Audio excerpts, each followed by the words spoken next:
नमस्कार। आप सभी आंगनबाड़ी बहनों का हमारे इस नए वीडियो में बहुत बहुत स्वागत है। तो पोषण ट्रैकर ऐप में बहुत सारे अपडेट नए नए आए हैं। उन अपडेट को मैंने वीडियो बना के आप सभी को जानकारी दे दिया है, लेकिन उसी अपडेट में एक और ऐसा अपडेट है जिसके बारे में आप सभी को जान लेना बहुत ज़रूरी है कि उस अपडेट में उसमें क्या क्या जो दिशा निर्देश दिए गए हैं, जैसे कि गर्भवती महिलाएं हैं या स्तनपान कराने वाली महिलाएं हैं, उनको क्या क्या स्टेप फॉलो करने पड़ते हैं, कौन सी दवाइयाँ लेनी पड़ती है और क्या क्या अपने भोजन में, अपने आहार में शामिल करना पड़ता है, उसी के बारे में यहाँ पे जो नो मोर का ऑप्शन दिखाई दे रहा होगा आप सभी को, इसके बारे में दिया गया है जो दिशा निर्देश, उसी के बारे में आपको यहाँ पे इस वीडियो के माध्यम से आपको समझाने वाला हूँ। तो इस वीडियो को बिल्कुल भी स्किप ना करें।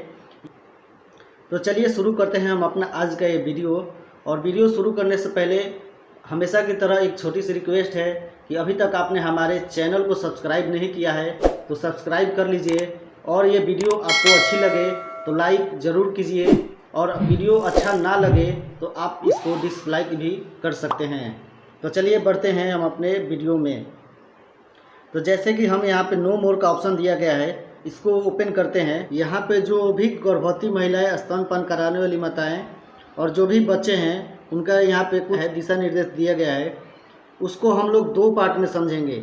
आज का पहला पार्ट हम बने जो कि गर्भवती महिलाएं हैं, स्तनपान कराने वाली माताएं हैं और जो 0 से 6 मंथ के बच्चे हैं, उनको क्या क्या सावधानियाँ रखनी पड़ती है, कौन सी दवाइयाँ देनी पड़ती है, और उसी के बारे में आज हम आपको समझाएंगे।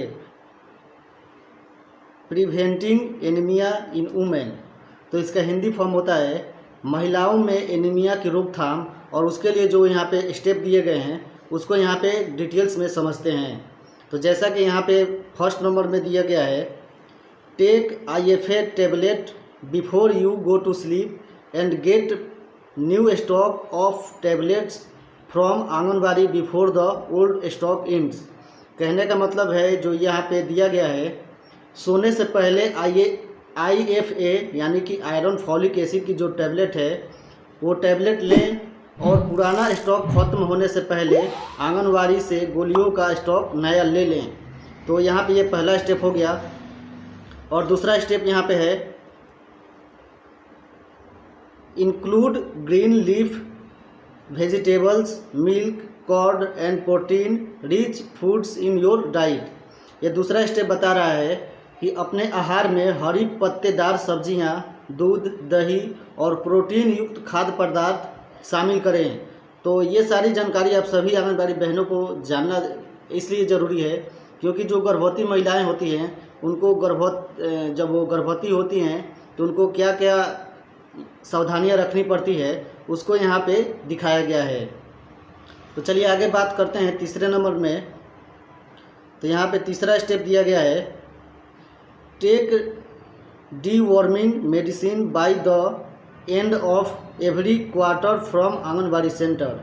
ये तीसरा स्टेप कह रहा है, प्रत्येक तिमाही के अंत तक आंगनबाड़ी केंद्र से कृमिनाशक दवा लें। यानी कि जो कीड़ा वाला दवा होता है, वही दवा बता रहा है कि अब प्रत्येक तिमाही के अंत तक आंगनबाड़ी केंद्र से कृमिनाशक दवा लें। यहाँ पे चौथा स्टेप बता रहा है, remember that iron is necessary for physical development and making blood in you and your baby. चौथा स्टेप बता रहा है, याद रखें कि आपके और आपके बच्चे के शारीरिक विकास और खून बनाने के लिए आयरन आवश्यक है। तो यहाँ पे चौथा स्टेप यही बता रहा है कि आपको याद रखना है कि आयरन आपके लिए कितना ज़रूरी है, आपके और आपके बच्चों के लिए। तो अभी तक आपने हमारे इस वीडियो को लाइक नहीं किया है तो लाइक ज़रूर कीजिए। और उसके बाद स्तनपान कराने वाली माताएं का जो यहाँ पे इंस्ट्रक्शन दिया गया है वो भी सेम टू सेम गर्भवती महिलाओं का जो मैंने अभी बताया, सेम टू सेम वही इसमें भी दिया गया है। तो चलिए अब हम आगे देखते हैं।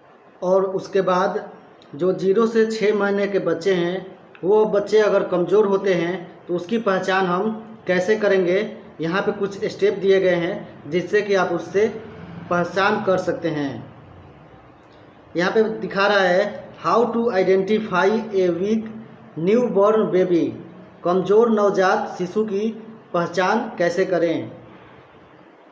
यहाँ पे we can identify a weak baby observing following 3 characteristics on the day of birth. यहाँ पे ये बता रहा है हम जन्म के दिन निम्नलिखित 3 विशेषताओं को देखकर बच्चे कमज़ोर हैं या नहीं उसकी पहचान कर सकते हैं। जब बच्चा जन्म लेता है उसी वक्त हमको पहचान करना होता है कि ये बच्चा कमज़ोर है या नहीं।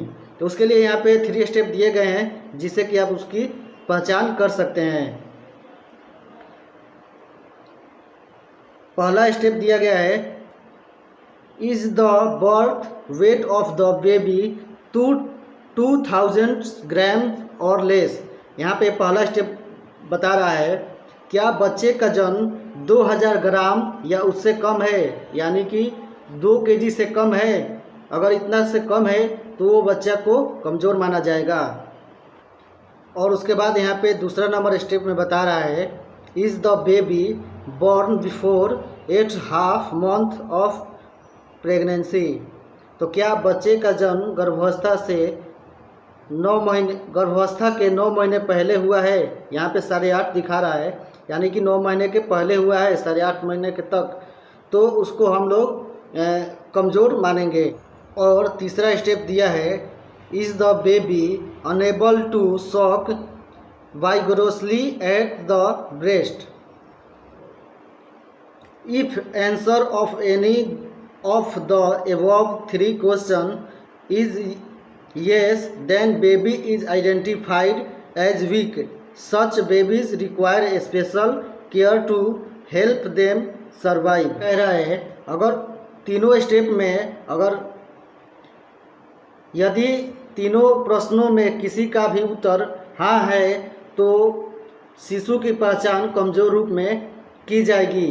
ऐसे शिशुओं को जीवित रहने में मदद के लिए विशेष देखभाल की ज़रूरत होती है। Weak babies require special care with include the following. कमज़ोर शिशुओं को विशेष देखभाल की आवश्यकता होती है जिसमें निम्नलिखित शामिल हैं। इसके बाद यहाँ पे जो शिशुओं की देखभाल कैसे करना है उसके लिए यहाँ पे कुछ निम्नलिखित जानकारी दी गई है। जैसे कि यहाँ पे पहला नंबर है pay for attention to keeping the baby warm, preferably use kangaroo mother's care KMC as much as possible. Do not bath the baby for at least 7 days। यहाँ पे ये बता रहा है पहला स्टेप कि उस बच्चे को कैसे देखभाल करेंगे। यहाँ पे जो स्टेप दिए गए हैं, पहला स्टेप है बच्चे की केयरिंग कैसे करना है।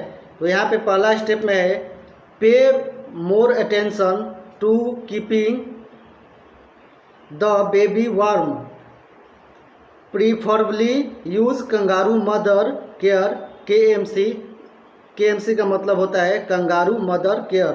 As much as possible do not bath the baby for at least 7 days.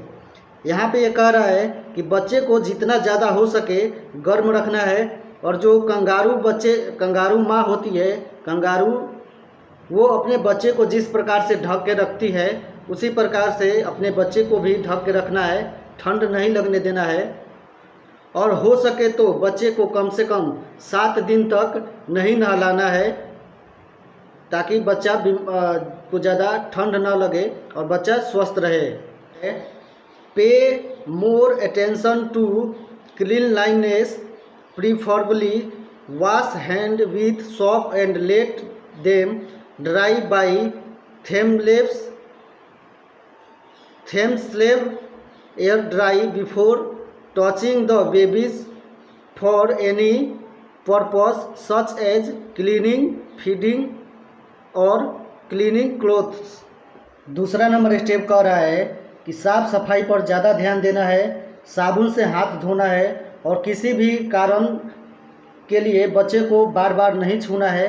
जैसे कि साफ़ सफाई के पहले उस बच्चे को छूना नहीं है, खिलाना हो या कपड़ा बदलना हो तो उससे पहले हाथ वगैरह धो लेना है, और जो कपड़े हैं उसको अच्छी तरह से हवा में सुखा लेना है। और यहाँ पे तीसरा स्टेप में है pay more attention to breast feeding, feed the baby every 1-2 hours, wake up the baby if breast each time if the baby cannot empty out both breasts in one go. If required, express milk into a cup and use a small katori or cup to feed breast milk to the baby. Weak babies require special care until they start breastfeeding vigorously and are gaining weight. सबसे पहले third number का option समझते हैं कि इसका मतलब क्या है। जैसे कि बच्चे को ज़्यादा दूध पिलाने पे ध्यान देना है और हर 1 से 2 घंटे में बच्चे को दूध पिलाना है, और अगर बच्चा दूध को पिलाने के दौरान वह सो जाता है तो उसको जगाना है। यदि शिशु एक बार में दोनों स्तनों को खाली नहीं कर देता है तो हर बार वैकल्पिक स्तनों से शुरुआत कर सकते हैं। यदि आवश्यक हो तो दूध को एक कप में व्यक्त करें और बच्चे को स्तन का दूध पिलाने के लिए एक छोटी कटोरी या कप का उपयोग करें। कमज़ोर शिशुओं के यहाँ पे जो स्टेप दिया गया है, कमज़ोर शिशुओं को तब तक विशेष देखभाल की आवश्यकता होती है जब तक कि वे सख्ती से स्तनपान शुरू नहीं कर लेते और पर्याप्त रूप से वजन नहीं बढ़ा लेते। तो यहाँ पे कह रहा है कि बच्चे को 1 से 2 घंटे में दूध पिलाना है, और अगर हो सके तो बच्चा दूध नहीं पी रहा है तो माँ के दूध को एक कटोरी में निकाल के उस बच्चे को दूध पिलाना है। और कमज़ोर शिशुओं को तब तक देखभाल करना है जब तक कि वो सख्ती से दूध पीना शुरू नहीं कर लेता है और वो अपना पर्याप्त रूप से उसका वजन नहीं बढ़ने लगता है, तब तक उसको दूध पिलाते रहना है। तो आज हमने आप सभी को पोषण ट्रैकर में जो गर्भवती महिलाएं हैं, जो 0 से 6 मंथ के बच्चे हैं, उनको अपने आहार में कैसे ध्यान रखना है और जो बच्चा कमज़ोर है उसको कैसे ध्यान रखना है कि बच्चा स्वस्थ हो जाए, तो इसी के बारे में मैंने आपको आज की इस वीडियो में। तो उम्मीद करता हूं कि जो कुछ भी मैंने आपको समझाया आप सभी लोग अच्छे से समझ गए होंगे। और अगर आप लोग चाहते हैं कि जो नेक्स्ट पार्ट है, जो कि 6 मंथ से लेके 3 साल और 3 साल से लेके 6 साल के जो बच्चे होते हैं उनको कौन कौन सी देखभाल की ज़रूरत होती है, कौन से आहार को उसमें शामिल करना होता है, उसके बारे में मैं नेक्स्ट वीडियो में आप सभी को बताऊंगा। तो आप सभी लोग हमें कमेंट करके ज़रूर बताइए कि ये वीडियो कैसा था, और नेक्स्ट वीडियो मैं जल्द ही बनाने वाला हूं। तो आज के इस वीडियो में फ़िलहाल इतना ही। अगर ये आप सबको वीडियो पसंद आया होगा तो लाइक ज़रूर कीजिए, और अपने जितने भी ग्रुप हैं आंगनबाड़ी के, उन सभी ग्रुप में इस वीडियो को शेयर ज़रूर कीजिए।